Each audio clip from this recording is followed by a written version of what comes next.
Hi! Today I would like to show you how you can transfer files from an Android device to REALME GT 5G.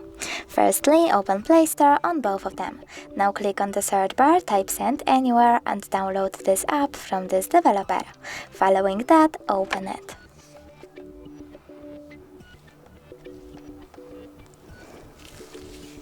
Now choose I accept, confirm, continue and allow.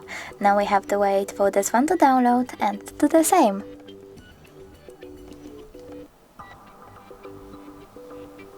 I accept, confirm, continue, allow.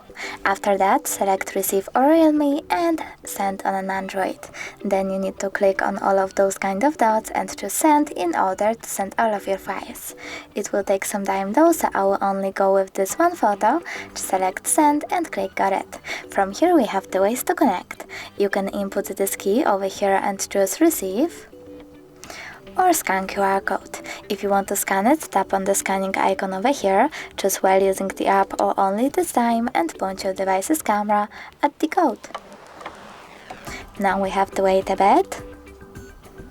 And as you can see, my photo was successfully transferred. If you want to check it out for sure, you can always go into some kind of files app, select Browse in the middle and click on, in my case, Images. As you can see, Send Anywhere section is over here. Thanks so much for watching. If you enjoyed this video, don't forget to leave a like, comment and subscribe. Bye!